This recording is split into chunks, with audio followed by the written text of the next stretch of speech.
it's been explained this way before, I think. But like for whatever reason, it was Jose Altuve telling me this. So it fucking clicked. But it was just like, dude. Arteaga drives one to center. Miller hustling over. Diving catch by Ian Miller. A great catch. Yes, sir. 3, 2, 1. Hello, everybody. Welcome back to another episode of the Nine Hole Podcast with David and Ian. David, what is going on, brother? Hey, this is awesome. We're live. This is real. This way. This is Very real. cool. It's a little scary. It's a little scary, dude. Now that I'm thinking about it, my heart is racing. I've done this a couple times already, but now that you're saying it, my heart is beating a little bit. Oh my god. You're Dude, so what's been going on with you, man? It's good to have you. Man, renovating my basement. You're looking at the back wall of my new office. I gotta decorate and set up stuff and get everything together, but I've been crazy swamped. It's like we talked about this, but the older you get, you wish you were younger, and when you're younger, you want to be older so you can do whatever you want. It's just vicious cycle and different type of responsibilities now. For sure. It's brutal. Sucks getting older. Is what it is, right? Is what it is. Yeah. Crazy. Adapt or die. That's right, dude. It's crazy getting older, man. Oof. My body hurts right now. Stretching. That's right. I worked out yesterday. I've been running, dude. So I worked out yesterday. Like I said, I did upper body. Want to make sure I'm not getting dumpy. All that stuff. I did upper body. I did chest. Oh. I really want to get into that. I just can't. When I was still playing, I was like, well, I want to throw 96 miles an hour, or I want to last longer in games. And now I'm like, I don't have anything to like perform wise. I wish I had the mindset that you do. You're like, no, I want to be healthy. Dude, yeah. It was the health thing. And now it's, dude, I'm getting quicker on the runs now. So like I'm doing 5 miles. I did 5 miles at a 7:50 pace today. 7-minute 50 pace today for 5 miles.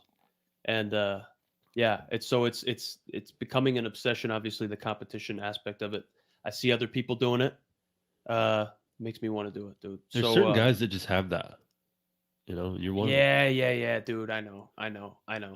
Dude, it was tough for me, right? The running was tough for me, dude. So as soon as I started kind of getting accustomed to it and kind of getting over the hump, it started becoming attractive, right? Like the hard work that I was grinding to put in was actually like kind of working, dude. So that's hot. That's hot. We'll get into it, but really quick, like you have that. One of my best friend's brother, look him up, Aaron Yoder, has the world record for fastest backwards mile. He's the fastest backwards runner. And I was like, why do you want to do that? And he was like, because I'm the best at it. And I was like, all right, whatever. He backpedaled a mile? Yeah, dude, he just ran backwards. Went to he's got a Guinness Book of World Records. Like he actually has like it framed. Okay. All right. Oh my gosh, dude. Well, in other news, we got the Super Bowl this weekend, right? So there's some big news surrounding the Kansas City sports world. We'll get into that a little bit with some signings and stuff. Obviously, the Royals locked up Bobby Witt Jr. to an 11-year banger. Awesome. That's absolutely huge with kind of, the face of the franchise moving forward. But the Kansas City Chiefs, San Fran 49ers, dude, in the Super Bowl this weekend, bro. I'm reading something that there's over $23 billion in bets expected for the Super Bowl. I know you can't read it. But right there is a plaque. I got another one on the bed. I haven't figured out how to put the hole in the dude. But yeah, it's crazy with the studs and stuff. I keep there's holes everywhere, dude. It's terrible. But like, I studied for like it's financial advice, right? Dude, over $23 billion in bets expected for the Super Bowl. I'm buying DraftKings ahead of that. I am a owner of DraftKings, and it is one of the biggest positions in my portfolio, my retirement portfolio, my liquid portfolio, my intermediate term portfolio. That is something right there. LVS, Las Vegas Sands. Dude, anything that has to do with Vegas, dude. MGM's big. Think about all the shit that's happening now in Vegas with dude. Now we're going to talk about fucking Oakland. Well, the A's, right? Moving out that way. Like there's going to be a whole lot of stuff happening in Vegas, and like the sports world, right? Like sports betting and stuff is becoming more prevalent in more and more spots, dude. If I'm qualified to give investment advice, I'll say it. I own DraftKings. All right, so there we go, dude. Madden Hot NFL 24. The sim game has the Chiefs beating the 49ers, bro. Is that on script? Have you heard about any of this NFL script stuff? Yeah, I mean, Alvin Kamara, the running back for the Saints, at the beginning of the year said he saw the script and whatever. He was joking. He put out a tweet, but sometimes I swear it feels like it because talking about DraftKings, I've done some football bets before, and like I will need a field goal to happen or something, and they'll get down to the last minute and they're losing by a touchdown, and it makes sense to kick a field goal and then go do an onside kick or something, and they'll just go for it.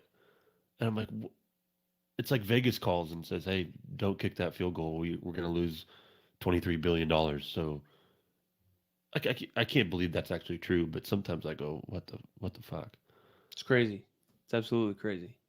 Not to obsess over it, but DraftKings was like double the price a year or two ago. And they are hot. They're hot. Okay. So there's some stuff that the 49ers are dealing with. They're practicing on a soft field. They're kind of up against the elements, right? So they're practicing on UNLV's practice field where the 49ers get to practice at the Raiders, Chiefs. right? Yeah, the Chiefs. Oh, yeah. What did I say? Oh, yeah. The Chiefs are on the Raiders practice facility, dude. Is that, man? How's that fair? What is that about? So there was a test on the sod. I guess the NFL came in and kind of like regrassed the field, put their own special like turf or own special grass on there. And the people came in that tested it from the league, and they tested it saying that it was like it's too soft. So like they are preparing the week of the Super Bowl on a soft, below like NFL standard playing surface, dude. What do you got? What do you got on this? Who do you got winning it? I mean, that affects everything from your cuts to your routes you run into every drill you're doing. But I am from Kansas. The Chiefs are out of Missouri, but it's Kansas City, so it's like very similar. So there's a lot of Chiefs fans around here. And I'll piss people off by saying this, but like the Chiefs are a little bit like America's team right now. And you watch a game, and I swear to you, they get every single call. Dude, yes. Everything is like not handed to him because Mahomes is a generational talent. I love Pacheco. He was like a 7th-round pick. Like he just runs his ass off. Obviously, Kelsey's a superstar. He's in the spotlight all the time. But like they whine, they throw their hands up. Yeah, dude. I feel like they get every little call. And I don't know. I like the 49ers, man. I love Christian McCaffrey. Brock Purdy, last pick of the draft. Huge underdog story. I'm not like a crazy religious person, but I saw an interview with him where he was just like, that's all God. Like, I just thought it was cool that he was able to like devout his reasoning. Like he didn't take like any really credit for himself. He was just like, that's God's plan. And he's taken me this far and he's going to take me to wherever he wants. So I thought that was cool that he was able to be open enough in today's age to just be like, look, you might not agree with this, but this is why I am the way I am. So I do like the 49ers. But yeah, the Chiefs are the Chiefs, man. In the first half of the season, the Chiefs first half of the season, I didn't think they were very good, and now they're just making stuff happen. And Andy Reid could be his last year. Yeah, dude, I'm reading about that. Also, bro, I would have rather had like the Lions in there. Yeah, I love the Lions. Ravens. The Ravens are hot. I would have loved to have had Jackson in there. Dude, I would have loved to see the Ravens in the Super Bowl, right? I love watching Lamar Jackson. Yeah, I don't have any ties to the 49ers. I don't know, man. I don't know. Yeah, I mean, honestly, out of all the teams in the NFL, the Chiefs are always on. Everyone talks about them around here. I know the Chiefs inside and out probably more than any team, but there's something about them I'm not in love with them. I love the Lions. I love Dan Campbell, their head coach. Amon-Ra St. Brown. They're two big running backs. Like they just are like gritty, and it's like kind of underdogs, and like they're gonna punch you in the face, and I like that about them. 49ers are kind of like classy. It seems like if you went to like a Seems that nice way. restaurant, like they're like in a suit. That's how I feel about the 49ers. It's Love just a it. classy I love organization. Shanahan kind of responding to this field stuff. You know what I mean? Like being asked, dude, he kept it professional. He's like, dude, I'm not worried about it. Yeah, it is That's what it kind of is. cool. Andy Reid, man. Andy Reid, Andy Reid's legit, bro. He's awesome. One of There's the a best whole coaches of lot all of shit time. going on with Mahomes' dad, Yeah, right? how does that Kind not of. affect your performance, you think? Your dad got arrested for his third DUI and might be facing like multiple years in jail, That's tough, dude. and you're spotlighted in the Super Bowl and America's quarterback kind of right now, and a lot of spotlight on you. I mean, he's gonna go there, and people are gonna be screaming like, "Your dad's a bum," and that's not easy. Yeah, I mean, true. I mean, I'm not trying to be mean. That's like people are mean. I get it, dude. The whole so I guess No Filter was kind of talking about it earlier. They posted um on Instagram about like, dude, does Travis Kelsey, does he propose at the Super Bowl? Is that a thing? Think that's a thing? Imagine they win. No chance.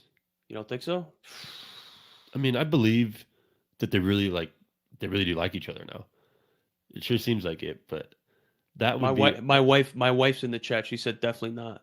She said definitely not. What's up, Rockin' Reese? Is she A actually little here? high from Rockin' Reese. What's up, dude? Yeah, my wife's in here, dude. She says definitely not. It's not happening. Um, Definitely not. It's not happening. if that did happen, I feel like that would be like I don't know how to say this without sounding silly, but that's like so them. Yeah. That would be So, dude, so that's them if so you Taylor. propose. That's so Yeah. Taylor, JK. 100%. Or TK. Sorry I about hope it. they don't do that. I hope they like if they do get to that point, he like goes to like a nice vacation and proposes, and it's intimate, not at a Super Bowl. For sure. Take our advice, Travis, if you're listening. Try to make it a little more romantic. Definitely. I'll get that his way, dude, for sure. So that would Yeah, be a send this to him. big, W, dude. So KC going to the Super Bowl last 4 out of 5 seasons. That's big on the football side of things. On the baseball side, got news that Bobby Witt Jr. and the Royals are in agreement. Whoa, what's going on over there? Look at the lights. What's going on with those lights? Sorry. The Kansas City Royals and Bobby Witt Jr. are in agreement on an 11-year, $288.8 million banger.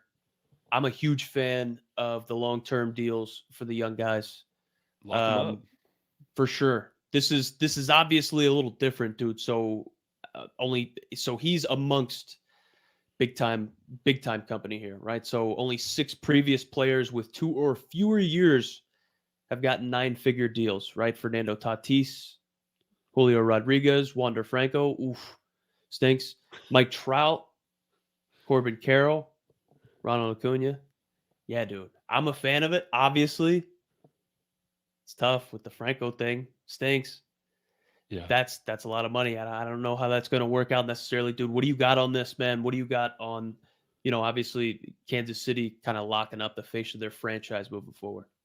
I think the craziest thing about this is how prevalent Kansas City is in the news right now. Kansas City Chiefs, Bobby Witt, Kansas City Royals. I do like it because one, if I was a young player, he's 23 years old, right? If I was a young player, Royals are not good at baseball right now. They had that run, a couple World Series, about 10 years ago. Awesome. And fans came out of the woodwork for that. They were making up, I've been a Royals fan my whole life. No, you haven't. You don't know anything. But for Bobby Witt, like if I was a young kid that was a little uncertain in my career, knew my talent, I mean, that guy's just figuring out who he is as a human. How confident would you feel going into spring training this year, knowing that you're wanted, you're loved, I mean, his payroll is as much as everyone else's.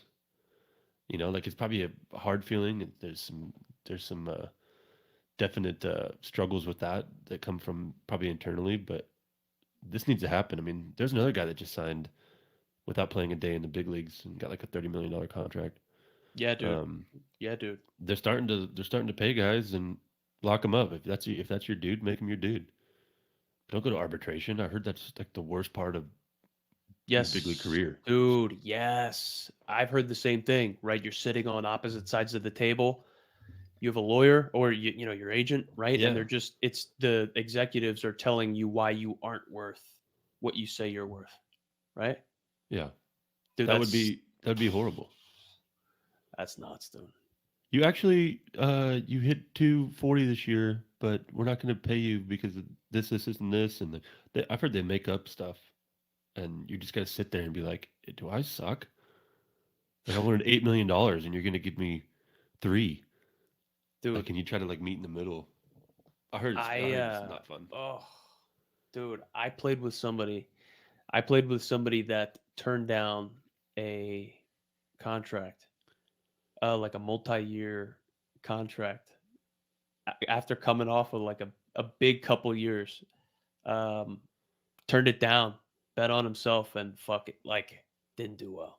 Didn't do well, lost it a little bit. And it a couple years later, when I was playing with him, like it still kind of messed with him a little bit. And he kind of lost out on a decent amount of money, dude. So, it's a double-edged sword, right? It's got the opportunity to bless somebody even before getting to the big leagues, right? You're seeing some of these deals where Major League Baseball, that these teams are giving their young guys just like deals to lock them up, man. Yeah, That's dope, but it's a double-edged sword, right? That's a lot of pressure on somebody that hasn't, played above double A. I love it.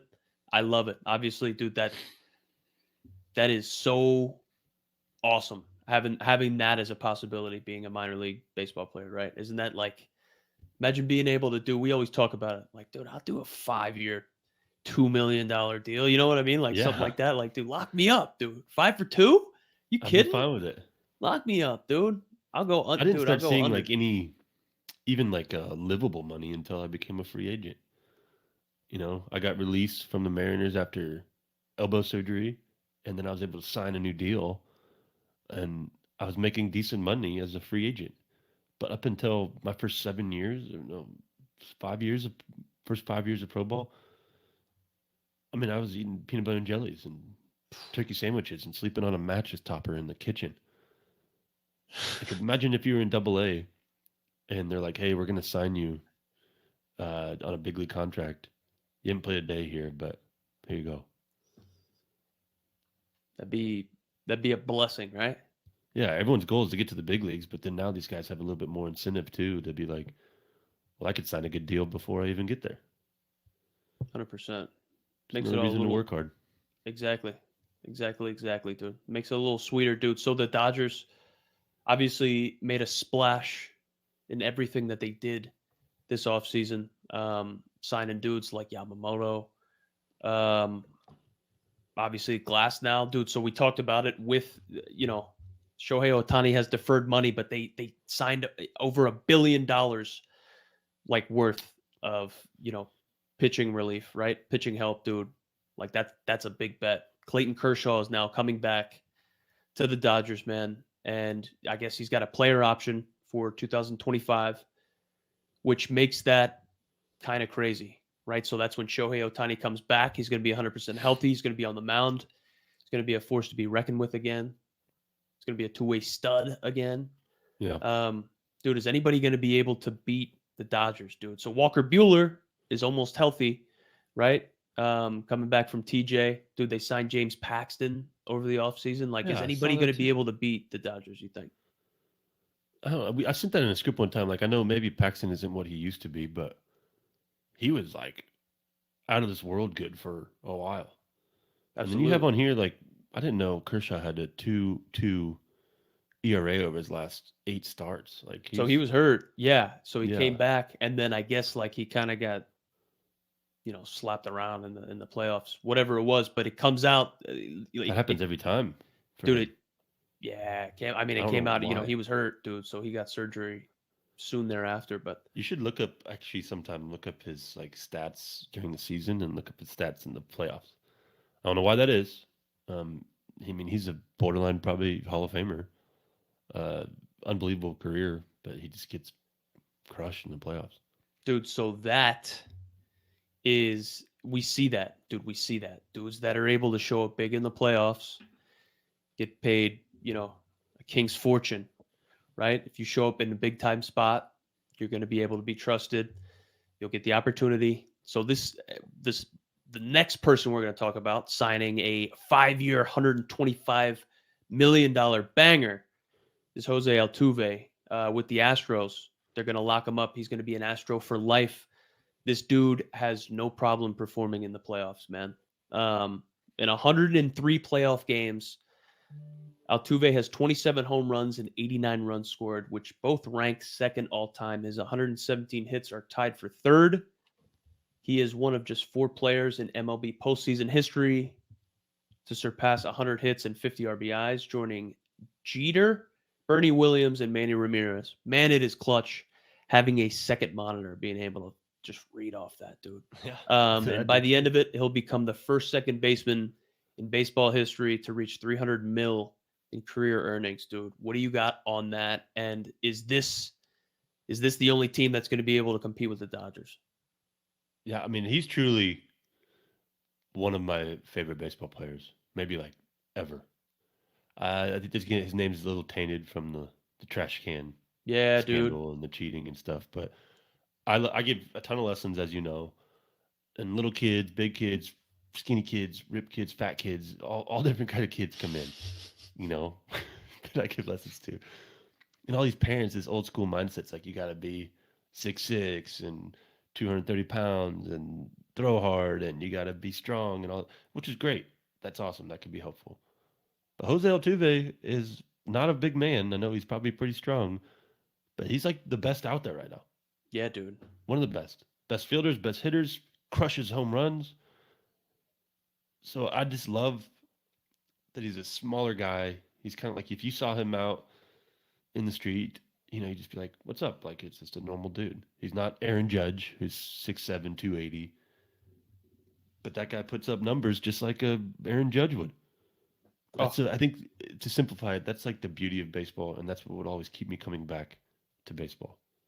Football, you got to be some massive dude or some freak speedy guy. Basketball, you got to be some large giant of a man. In baseball, you can be Jose Altuve. 100%. Dude, we talked about it earlier. It's like somebody that's walking down the street. I could be walking down the street and you wouldn't know that I was a Major League Baseball player. You know what I mean? That's what's cool, man. Dude, this is the 9-Hole podcast, right? Where we talk to the next generation of baseball players, man. Underdogs, walk-ons, 9-Hole, right? Like, dude, that's sick. That's sick. How tall is he, bro? How big is he? I played against him. So I was on the same field as that guy.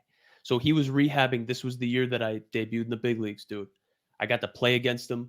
I hit a double. I was slumping. I had the long hair, bro. Ooh, I had the long hair. I missed that. Jason North? Yeah. Have you seen the movie Troy with Brad Pitt? Yeah, you were going for that look? Oh, yeah. Yeah. The opening scene of that movie is one of my favorite scenes. They get him out of bed, wake him up, and he runs up and just stabs the guy in the neck. That's why no one will remember your name or whatever. Yeah, dude. That's sick. Anyways, sorry. Dude, so I hit a double. I get to second base, and he's rehabbing there for the AAA team. I even forget where it is, bro. Anyway, I get the second. Was that Fresno? No, they were Round Rock. It was Round Rock. Okay. It was Round Rock. So he was in Round Rock 2019. He was there rehabbing. Dude, I hit a double. I get to second base, and he's like, dude, nice swing. I have it written down in my book, right? I kept the book, all the pitches, all the everything. I obsessed over it. Dude, I'm like, thanks, dude. I'll be honest with you. Like, I'm struggling right now. I'm fucking struggling right now. And I was going through it a little bit. The wheels were spinning. I was slumping. It was towards the end of the year. I was hoping to be like called up or traded. I was having the year of my life. Nothing, dude. And I was kind of just like down it. I was just down. And I'm like, dude, I'm slumping. He's like, man. And this it's been explained this way before, I think. But like, for whatever reason, it was Jose Altuve telling me this. So it fucking clicked. But it was just like, dude, like, we have a tendency to want to go get the ball. You want to catch it out in front. Dude, you're not seeing it well. Like, you're not seeing it well. You're getting beat. You're in between pitches. You're not on the fastball, which we're going to talk about later. You're in between pitches. You're trying to go out and get the ball, right? You want to catch it out in front, hit it hard, right? Just in case you're fooled. And he's like, dude, just let it come to you.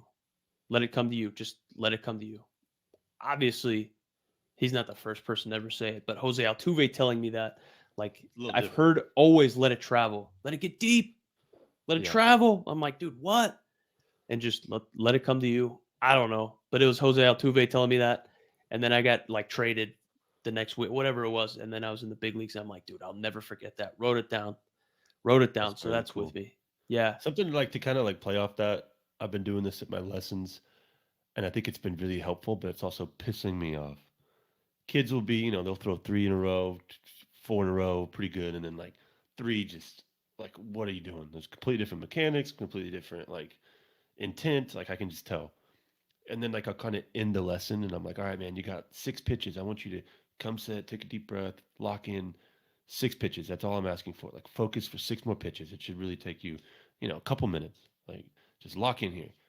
And every one of these kids is like, boom, boom, boom, boom, boom, like 6 in a row. And I go up to him and I'm like, what was that? And they're like, I just threw 6 really good ones. And I'm like, so is that a mechanical thing, a mental thing, maybe a little bit of both? And like, yeah, probably a little bit of both. I was like, so can you control your effort and your energy and your body to do that 6 times in a row? And they're like, yeah. I'm like, why can't you do 20? Why can't you do 30? I was like, is that harder focus? Sure. But I was like, that's what you got to get to. I don't care if you're 6 years old, 15, 30. If you can't lock in for the allotted amount of time that you're up there doing your job, it's not for you. For sure. Like you could have the best stuff in the world. You could have not the best stuff in the world. But if you can do the 1 pitch at a time or whatever cliche you want to use, you can make something out of this. 100%. So I just think that like letting the ball travel, controlling those little things. But I got like mad, not mad, you couldn't tell, but I was just like, little Jimmy, man, like you threw probably 40 pitches tonight. 6 of them were good. And it was the last 6 you focused on. The rest of you were just going through the motions. And it could be a 14-year-old kid. Like it's probably getting close to like, hey, let's get serious about it or stop wasting your parents' money. I get that, dude. I mean, so that is big. We're seeing all this money being thrown around in baseball. I love it, dude. I love it. I absolutely love it. Now that I'm not playing anymore, I realize kind of how insane it is to be a Major League Baseball player, but like at that level, right? Where you have 10 plus years and you're making like insane contracts, bro. I think about that. That blows my mind. But on a not so light note, so we got a story or two, dude. So that isn't so great, right? So there's a stolen Jackie Robinson statue found burned in a trash can in Wichita, Kansas, bro. This is your neck of the woods, just right? down the street from me. I coached in that league. Really? Yeah, I coached in that league, and I got a couple kids transferred from that league because you grow out of it, and it's up until like 14, I think. But once you get to high school, you got to go play somewhere else. So I got some kids that had some actual talent. I mean, this is like a nonprofit league. I think you pay like $30 and they'll give you a glove, a jersey, a bat if you need it, cleats if you need it. Like this is inner city, low income families, and it's $30 for the whole family. So if you have 6 kids, $30 covers. No 6 way, teams. really? Yeah, it's a really cool idea. They have educational programs too, right? Yeah, like, so they just got that. It's a big facility, and it's called League 42. So 42, Jackie Robinson's number. I got him down in a frame down there. He's on my wall. What that guy went through, back when he was playing, and just the scrutiny he endured, like that dude's on my wall. I have like a little Hall of Fame for people that have inspired me, and he's one of them. I just put myself in his shoes. But long story short, this beautiful bronze statue, probably some crackheads or something down there, cut him off at the feet, like so spikes were the only thing left there.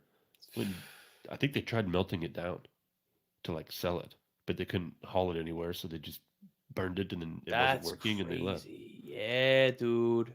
Yeah, 50, dude, about 50 grand to commission this sculpture. Yeah, well now like $200,000 is poured in, so they're gonna get a new statue and probably better educational facilities, and they got a couple nice fields there. When I was playing there wasn't even mounds, and probably half the teams did it the right way. Like I had kids on my team that had no business being there, but they were kept out of trouble. And my assistant coach at the time was like, "Man, this kid's disrespectful, and he showed up late." And I'm like, "Man, this isn't some select travel ball team they paid $2,100 to join." I said, "You don't know if that kid's afraid to take his shirt off because he has cigarette burns put out on him or something. Like it's a very some of these kids, you don't know what they're going through. Yeah. And for some of these kids, that's all of them. And for the guy to cut down a statue, like, I don't know, it pissed me off. And That's wild, yeah, dude. I don't like to That's see wild. They said there, obviously there's going to be some arrests made, dude, but crazy to see even today. Dude, some more tough news. So the Oakland Athletics, the Oakland Coliseum, the lease for their ballpark, right? It runs out with the A's and the city of Oakland after the 2024 season. Dude, so they don't have a spot to play baseball. They don't have a locked in spot to play baseball after this season is done, which is nuts. But they are trying to move to Las Vegas, right? So that's no secret. But the Las Vegas mayor says the Athletics should stay in Oakland. Just stay out, dude. Stay out. Keep out. Says the team's $1.5 billion stadium doesn't make sense. That they should go back to the drawing board and stay in Oakland, dude. So the A's owner, John Fisher, wants the ballpark finished in time for the 2028 season. So like the Coliseum lease runs out 2024. The shit's not going to be done until 2028. I don't even know what that looks like. But the mayor of where you are trying to go says, don't come out here, dude. Do not come out here. Don't come out here. Think about it. What do you got on that? What do you got on that? I mean, is that like back to the drawing board? Like, hey, we got to go find a new city? Dude, I don't know. I don't know what that looks like. Do they need a $1.5 billion stadium? Can they say, hey, here's a $900 million stadium or $700 million stadium or something? Like, I think that's how I translate that from a business perspective. He's probably like, hey, that doesn't suit us financially, but go back, come up with a new plan, and then we'll talk. 100%, dude. So we know that the the fan engagement, the fan attendance was low. The past couple of years, right? Whatever it was, man, it's been low there, dude. So I don't know what it's going to look like. Hope it works out for him. It doesn't seem very good. This is a dumb question, and I feel weird kind of asking this, but can you have a big league and a AAA team in the same city?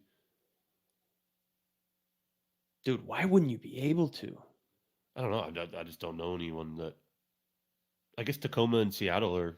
Yeah. 45 minutes away. So I played in Somerset or something, right? Did you play in the Las Vegas? Yeah.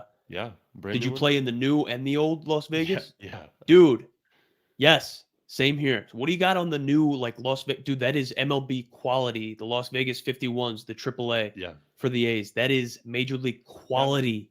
They're the Aviators, right? Yeah, that's exactly what I meant. The 51s were the old ones. That's right. And that stadium was dumpy. Dude, you know what's crazy? And this is not a good take, but I loved the old stadium. I felt like I was in 1983 pitching in minor league baseball, and I don't know, I just felt like at home there. It was really weird. It had this like orange glow that was kind of cast over the stadium, and we charted up in the press box, and there was like hot dogs on rollers behind us. And it just felt like I was like at a real minor league baseball game. The new stadium was unbelievable. The locker room, dude. There was lighting in the mirrors, and showers were phenomenal. The bullpen was crazy. So that was a much cooler experience. Just like the old school guy in me, and I think I pitched really well in the old stadium too. So I never did well in that old stadium. That's why I The ball hated doesn't it. go anywhere. There was also there was also cockroaches. Dude, I remember a cockroach running across my teammate's foot. Him freaking out, dude. I'll never forget that, man. I hated that place, bro. Yeah, Hated and it was that like in place. the old Vegas, and it was janky. But yeah, that their locker room was like the size of the room I'm in right now, like a standard bedroom. I can still smell it. Still I smell don't know that why I locker room. liked it. I liked it there. I remember vividly. I gave up like a what was their left fielder's name? Um, Bornstein. You Oh, remember him? yeah. Remember He Zach was Bornstein? wild, That fuck, dude. He's jacked. huge. He hit a ball off me like the dead center, like probably the hardest ball that's ever been hit off me, and it went like up in the air and just like came back. I was like, oh, all right, Dude, I sweet. hit an inside the park home run there, and they called it a triple with an error.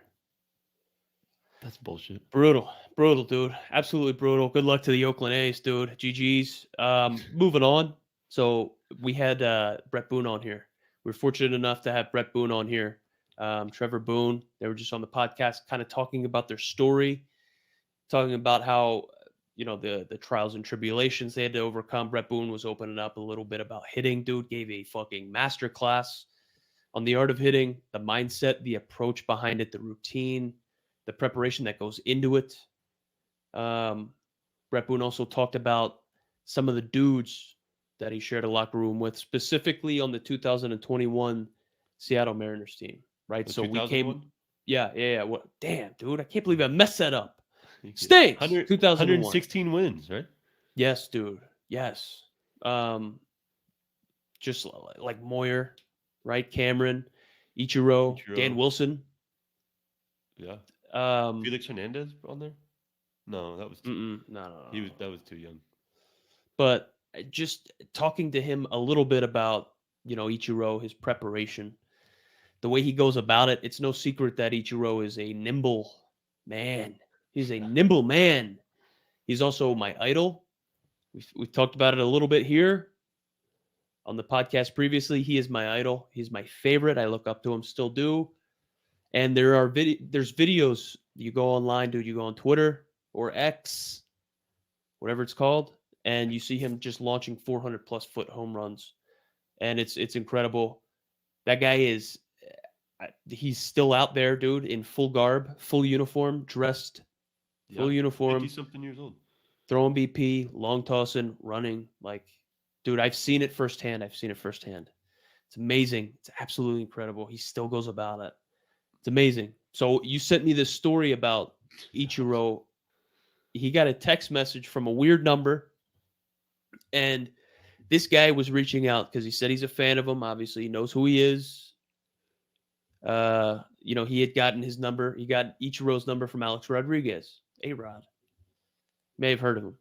Yeah. And so he's like, dude, I'd love to meet up with you, pick your brain, get your stretching routine, dude. And Ichiro was like, man, I have no idea who you are. So he goes into the clubhouse and the trainers are asking him about it. He's like, dude, I have no idea who this is. Says he's a football player. I have no idea about football. They're like, yo, who is it? He's like, dude, it's Tom Brady. It's Tom Brady, dude. It's Tom Brady. Tom Brady's wanting his stretching routine. And Ichiro think doesn't that's even awesome. know who this guy is, dude. You think that's 100%? You think that's 100%? Like what do we got? I do. I was barely. I mean, I was in the same kind of like minor league side, major league side for spring training, but I got to be around Ichiro a little bit, and he did not speak very good English, or he acted like he didn't. Either one, and he was just kind of like always going about his own business. And in Japan, I mean, the culture, like baseball, is huge. Baseball now is like taking a back seat to football and basketball, but in Japan, it's massive. It's huge. It's like European soccer or NFL over here now. Yeah. And football's not really a thing. So I can kind of believe that. I mean, if we went over there and some massive pop star or something over there, I'd be like, who's that? And they'd laugh at me. Tom Brady is, Jesus over here. But I think that story, I can believe it because he was doing all the TB12 and the bands and eating only like vegetables, and Yeah, he was dude. crazy about his body and his thing. So he saw Ichiro and probably heard all this stuff, and he's like, "Hey, I want to know what he does." And Ichiro's like, "I don't know who that is." I love it. That's good. I think that's a cool story. I love it. Pretty humbling. It's big time. It's big time. So Booney also was on here talking about, his competitors, the pitchers he's faced, who the hardest one was, dude, who's the best pitcher, best stuff, toughest AB. He talked about Greg Maddux, a teammate of his, John Smoltz, had a quote that I wanted to touch on as we transition out of the sports news and we transition into the 9-hole type mindset stuff before we sign out of here. So John Smoltz said, "I believe if you're afraid to fail, you will never be great," which is an insane quote, right? Because that hits home for me because I've had seasons relating this to baseball where I start off hot and then I try to maintain, or I get nervous or complacent, or I try to say, dude, I'm right around this 300, 320 threshold. I got to maintain, right? And then you're afraid to fail. You're afraid to take chances. And then you see the decline, right? That's how I feel about it, dude. So on the Boone podcast, he talks about dudes that were all-stars in spring training, right? When the stats don't matter. And then when the season starts and they step across the white line, they are mentally screwed, right? They're soft. They're afraid to fail, dude. Have you ever experienced anything like that? And how were you able to kind of like get out of that, dude? If you've had some success in the backfields when the shit doesn't matter, right? Are you able to kind of translate that into the season? If you can't, dude, how do you get out of that? I mean, so like I'm going to translate this to my current career a little bit. And because of what baseball kind of instilled in me, like there's no one, you have teammates, you have your agent, you have your family and all that stuff, but really internally on your team, especially in the minor leagues, like no one really cares. You do good, bad, indifferent. You get a little fist bump, you get a high five, whatever, but you're also competing against the same dudes. So my career changed a lot when I could just, we've talked about this, but I changed my perspective a little bit. Like, hey, nothing bad's happened. You gave up a double, like guy hasn't scored. If you can kind of like slow that back a little bit instead of thinking of all the bad outcomes. Like if you go up to the plate and you're like, man, I'm hitting 299. If I get a hit here, I'm gonna hit 304 or something. Like if you go up to the bat with that mindset, like that's the wrong thoughts from the beginning, I think. Like you're already pressing. And I used to do that all the time, like, oh, I need to get one more strikeout here, if I walk this guy, whatever. But now I'm selling large capital equipment to hospitals. And there's times I drive to a hospital, I park outside, and I go, I'm probably not going to see anyone today. I'm probably not going to get in front of a decision maker. But then I flip my brain a little bit and be like, hey, I have pitched in front of 30,000 people. I have got my ass kicked. I have dominated, whatever. Like, you don't know what's going to happen until you put yourself out there. And then I put my little name tag on. I walk into the hospital and I go rub elbows. I go try to help out with something. And then you start seeing these little fruits of your labor start paying off just by going up there and being confident. And sometimes it's maybe putting a mask on. Sometimes it's being someone you're not. But when you're on the field or when you're in your job, you got to be able to translate that. You got to be able to like, hey, I'm a different dude.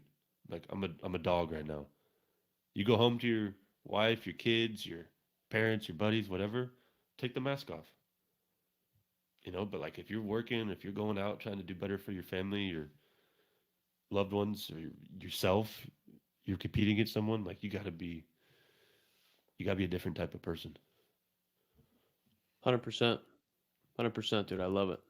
I love that, dude. So last one I got here, touch on before we get out of here. I saw this one, dude, and it made a ton of sense to me. So we alluded to it earlier, talking about Jose Altuve being able to be next to him on the field, share a field with him in baseball competition.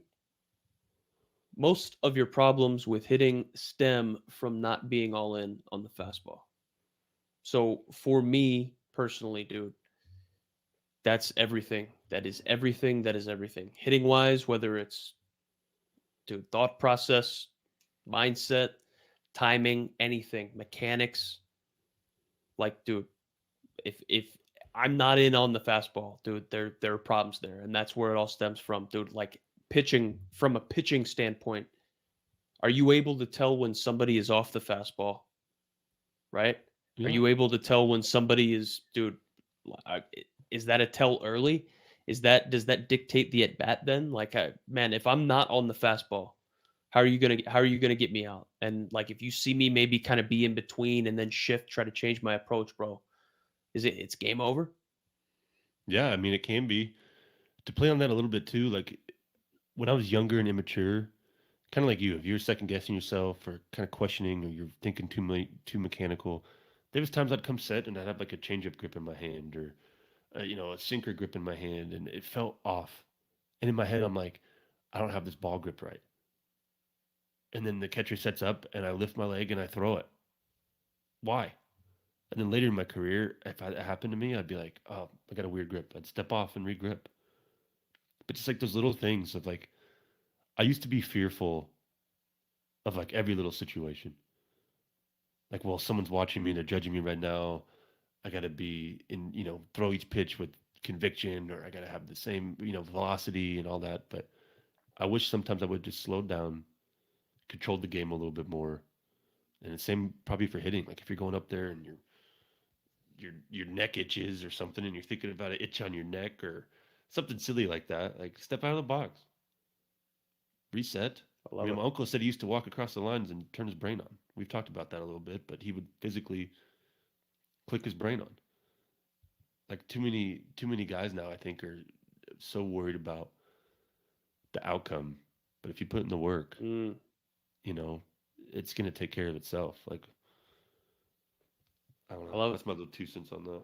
Dude, I love that, dude. I love that. And shit, ended on a strong note there, baby. I love that. You got anything else you want to throw in there before we get out of here, dude? No, that was a good little lot of hot goss. Yeah, dude. Big time goss. Appreciate everybody tuning in. Appreciate you, Reese and Alyssa, my wife, for tuning in, commenting. That's love right there. Getting a little active in the chat. I appreciate that. Thank you, everybody, for tuning in. If you're listening on Apple, if you are watching on YouTube, wow, with the hearts, dude. Love that.